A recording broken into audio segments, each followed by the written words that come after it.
Welcome to Jerry's Fish Room. Alright guys, welcome back to Jerry's Fish Room. I'm so glad that y'all could join me this week. This week I have a special treat. As you all know, I went to Nashville to visit Ben Ochart as well as Glass Cages. Unfortunately, no footage for Glass Cages. However, I did get a chance to interview Ben even though he had COVID. So that's what we're going to watch today, or that's what I'm giving you. And so I hope you enjoy it. And again, if you would, man, thank you so much for supporting the channel. If you like what you're seeing, give it a thumbs up, subscribe, ring that bell, all of those things, and then leave comments. Guys, any questions you have, any concerns, any thoughts, love to hear from you. Maybe I can take those things and turn them into videos. But all of that stuff helps support the channel. I greatly appreciate it. And it lets YouTube know that there's something good going on here. So let's go talk to Ben, guys.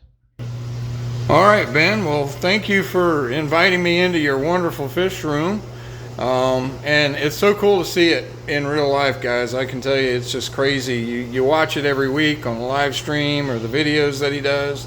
But I want to ask Ben just a few questions. So first question is, we know that over here to the right, which I'll shoot some video of that, we got the 300. How is that going, and how much work really is involved in getting this thing set up? Well, it actually wore me down to the point where I became ill. Completely. I spent, you get so enthused and you start going on a project, and man, I was cutting pipe, and I was deburring, polishing the end of the pipe for the gluing, and next thing I look, it's like midnight, and I was using that heavy saw there, and a heavy multi-tool, and so the next day I was like someone had hit me with a bat. I mean, I was just destroyed. And then there was a flu going around the house.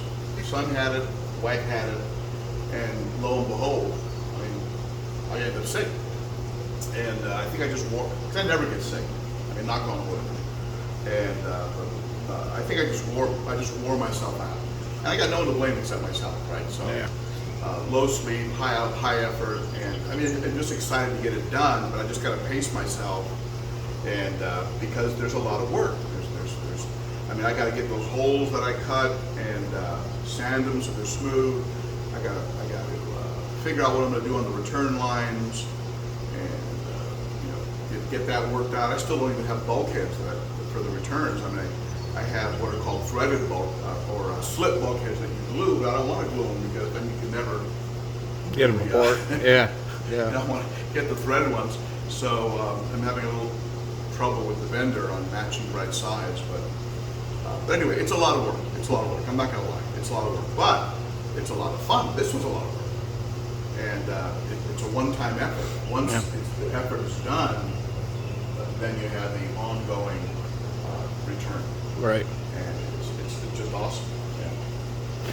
Yeah, so, it's just, like I said, I think one of the crazy things for me is to actually see, these glass cages aquariums, because I have all the manufactured stuff, your Petco or whatever, and but I've got a lot of the same fish that you have, but man, in these aquariums, they just really, really, really stand out.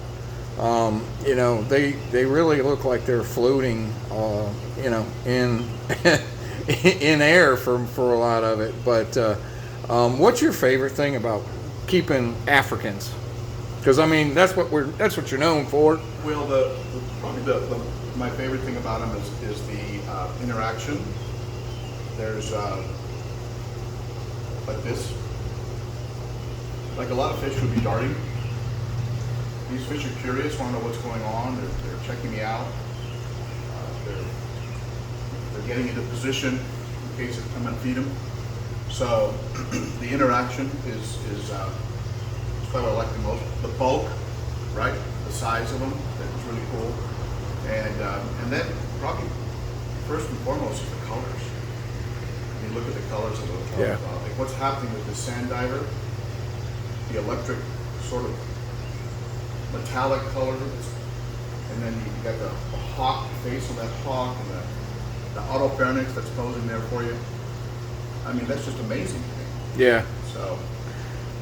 So I noticed that with this, there's something that I've done, and I've always questioned which way to go with it. With mine, is I noticed that for the most part, your tank is very simple, and there's not a lot of stuff in it, which really definitely the fish have a tendency to stand out a little bit more. You can see them a lot more and a little more swimming room.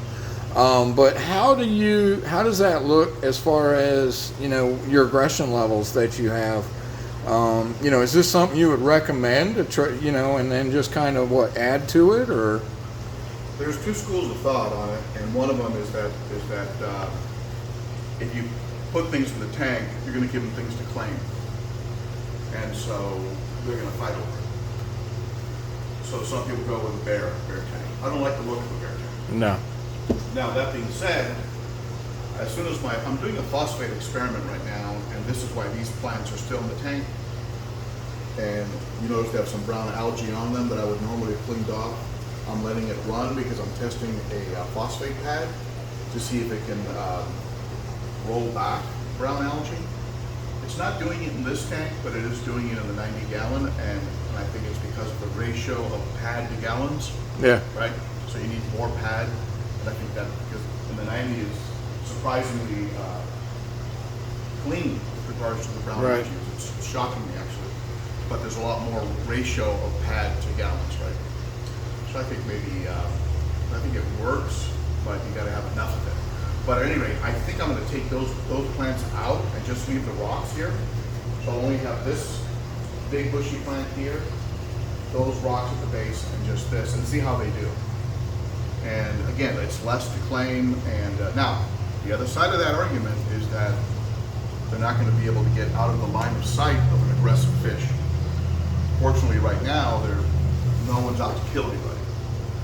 The one that was acting weird was Skittles, and he's over in solitary back there. So that's the idea. If this ends up with African cichlids, I think I'll end up going to the quarry and just picking up some real nice, you know, like black and white striped rocks, or maybe some nice red browns, depending what kind of substrate I go with, and just put a lot of rocks and maybe skip plastic plants altogether. Yeah. So we'll see which way it goes. If I end up with South Americans in here, boy, I wish they wouldn't destroy plants. I mean, they'll destroy the plants. But I'd love to have a plant tank. You know, so Yeah. we'll see where that goes. All right. What's your favorite cichlid? Again, I've tried to answer that question so many times I can't. You know, it's I start to answer, and then the hawk will look at me, and the trout will say something. So. So no top 5 favorite fish in your fish room video coming up? Well, if I had to, like looking at this tank, like the gar is crazy with that face and the lips. The gar is nuts. The hawk's face is nuts. The patterns on the coini and the Bucochroma spectabilis are like beautiful. So I mean, that's really where I'm at. The autopharynx tetrastigma, I guess that over time, I would say that the autopharynx tetrastigma has given me, as a species in general, as a type of fish, has given me the most joy, color-wise, with probably the trout and the sand diver coming in real strong. And then what can you say about that tangerine, that protomellus? Right, the tangerine tiger. I mean, that thing is nuts. Yeah, that's crazy. I can't really give you a definitive answer. It is difficult. Although I will have to say, as far as shape-wise, I'm a little bit partial to my compressicip, my eye biter.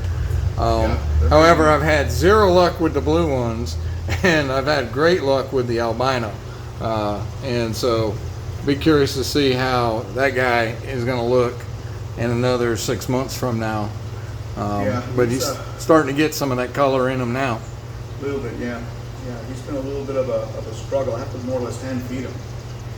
Oh, yeah?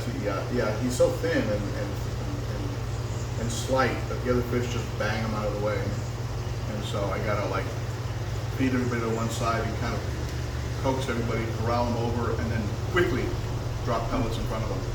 So otherwise, you know, and he's still, and I put him through some treatment for parasites. I've put him in a hospital tank for a while. It just seems to be a little bit of a battle, like he's wasting away, and then he's not, and he's got hit marks on the sides. So I know somebody's picking on him when I'm not looking. So Yeah. he might be getting bullied by somebody that is smart enough not to do it when I'm around, because they know the net will come in.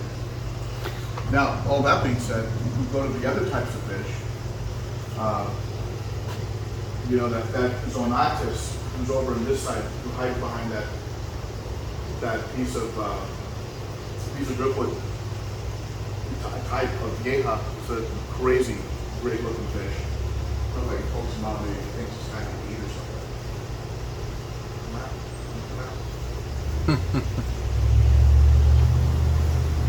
All the lights have him confused, but he's gorgeous.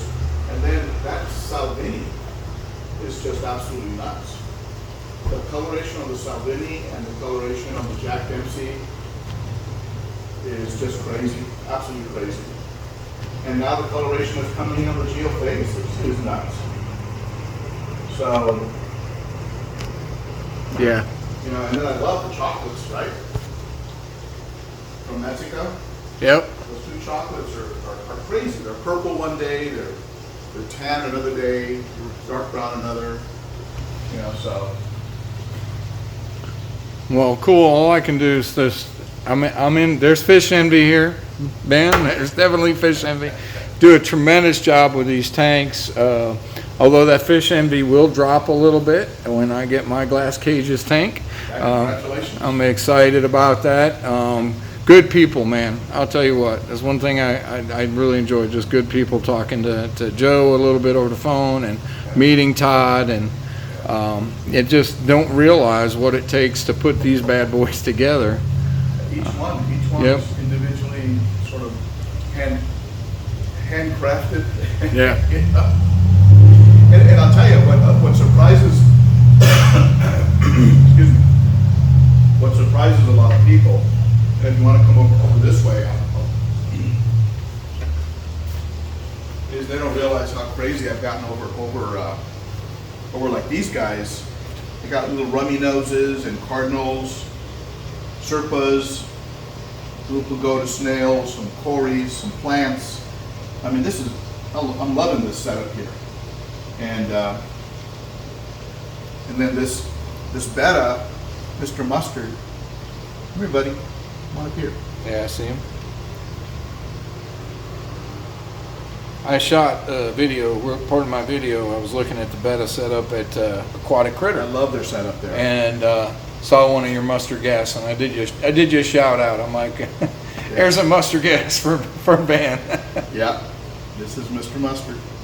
Beautiful fish. Yeah. Very interactive. And if you had asked me a year ago, hey, will you ever own a betta, I would have said, I would have laughed. Not that there's anything wrong with them. It was just so different from what I'm into. Yeah. I would have said, no, I'm not going to bet. So what's next? I mean, I get guppies, I guess, it's got to be next. Well, I have to admit, I'm going guppies in my 29 planted. I'm going to try them out. Yeah, There's just something about, I've seen on videos online and YouTube, just something about with the guppies, just being able to put so many in a tank. Yeah. And it just makes it look, You get the snake skin. Yep. Yeah, snake skins are gorgeous. And then I got Gary the snail in there, assuming he hasn't jumped out. No, I think he's in there somewhere. Yeah. You know, it's funny you say that, because I've got 3 of them, or 3 of them, and none of them have jumped out on me. Mysteries? Yeah. Yeah. I had no issues. They've all stayed. You can see the little cherry barbs there. Couple of them in there, and there's Yep. another hitchhiker snail up here in the corner. I don't know where he came from. He just came in on one of the plants. Yep. But yeah, he goes under the little shelf there. But anyway, who would have thought, right? Yeah. Well, Ben, thank you for the fish room tour. We're going to get some close-up footage. All right, so here's the 210-gallon aquarium in Ben's fish room that he keeps all of his African cichlids in. And as you can tell, again, I'm just so stoked over the fact that I'm going to be getting a glass cages, low iron glass aquarium. And I pardon all the reflections, but man, these fish just absolutely look amazing in this tank. I'm just going to kind of shut up and let you enjoy looking at Ben's fish the same way I did when I was in his fish room.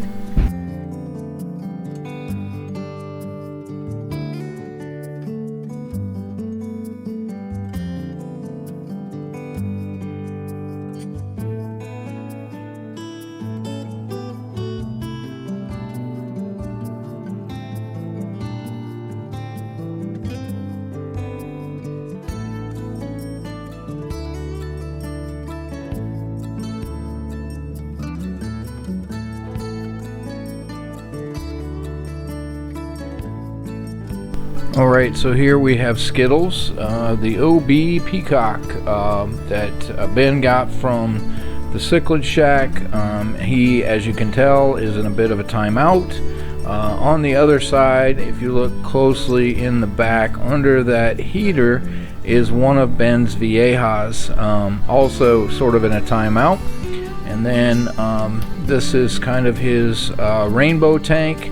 And if you guys were watching last week, unfortunately Ben had an incident, lost a lot of these rainbows, but the Severums are still doing good. The chocolate cichlids that are right there are doing well. Also, the green terrors made it through, and as you can tell, the geos kind of hiding down in that corner. I think they made it as well.